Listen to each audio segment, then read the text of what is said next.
Hi guys, I'm here to do another book haul. This is my August book haul, but as usual I'm running like a month late and on posting them. So anyway, let's get started. First up I have Crank by Ellen Hopkins, and also Impulse by Ellen Hopkins. Recently I've started making my way through all of Ellen Hopkins' books, and so far I'm really enjoying them. I've read Burned and Identical and Chicks so far, and I absolutely loved Identical. It's got to be my favourite so far. But I've heard most people's favourites tends to be either Cranked or Burn, so I'll give it a go and see. But Crank's basically about drug abuse and how it's basically supposed to be like your fall from grace, like a girl who has everything. She's a perfect daughter, gifted high school junior. She's quiet, never any trouble, and then she meets the monster, Crank. And what begins as a wild ride turns into a struggle for her mind, her soul, and her life. Sounds quite good. Impulse is based on three different people, Tony, Vanessa and Connor, and it's their struggle with life in general. Um, like Tony has painful childhood memories and he takes pills to deal with it.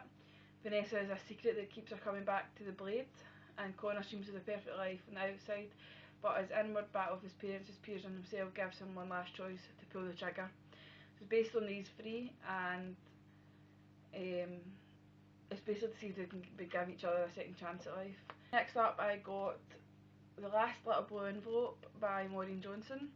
My last month's haul, I had bought 13 little blue envelopes and I absolutely loved it. I loved it a lot more than I thought I was going to. I think I really like the travelling aspect of it more than anything else, but yeah, so this one, when I first seen that they were bringing this one out, I was a bit kind of like, don't know, because I don't know, I think like the last one was just so good that it would have been fine as a standalone, and then they brought this out and I was kind of like, why did they do that? Why bring out books that are absolutely fine themselves? But I must admit I'm so glad they did actually, because it's really good. I actually preferred this one just a little bit, a little tiny bit more, but I still preferred it. It was really good, and I like where it ends for Ginny, and I was quite pleased.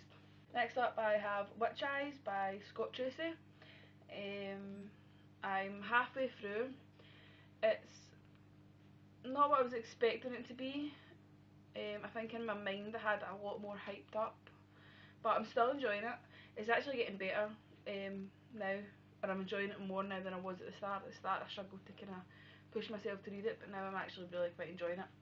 And it's basically about this guy Trey, this guy Braden, and he's got these what they call as witch eyes, and it's basically they can't see things.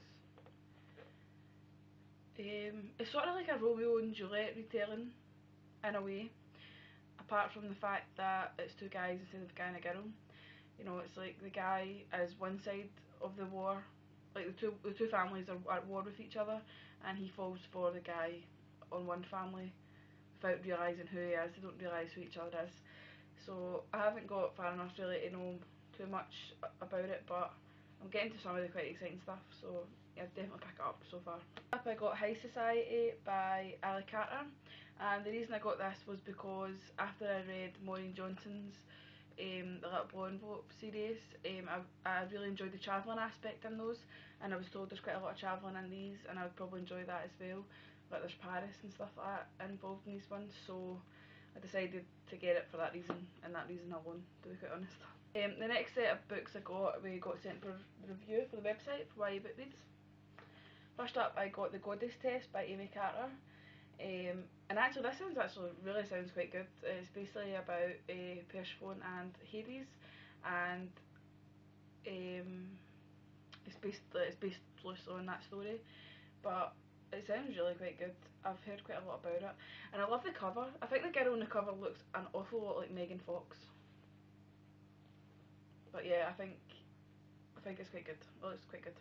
Next up I got The History Keepers, The Storm Begins by Damien Dibben. The History of Keepers itself is based on a secret society which travels through the centuries to prevent evil enemies from meddling from history itself. And it's based on this guy Jake, whose family have gone missing, and he must travel through time to find them himself. Next up, I got After Obsession by Carrie Jones and Steve E. Weedle, and this is basically about a guy and a girl, Amy and Alan, and they both get intriguing pasts and abilities that they keep hidden. But when their lives intersect in a cold Maine town, they can't stop the secrets from spilling out. Strange things have been happening, and they both feel strongly that something or someone is haunting them. There's basically a kind of aspect that's ghost stories and that. But we got sent this, but I actually did want to read it as well because I quite like Carrie Jones's Pixie series. So if it's anything like that, I'm sure this one's bound to blossom. At least I got the Kite Runner graphic novel by this guy here. Don't know if you guys can see it, but I'm not even going to attempt to pronounce it because I always get names like this wrong. I think it's... no, I'm not even going to attempt it. So it's basically the Kite Runner, which was, you know, supposed to be a really big book, but it's a graphic novel. I've not actually read the Kite Runner. I think I might read the Kite Runner first before I actually read the graphic novel. So yeah, thanks for watching, and I'll see you guys soon. Bye.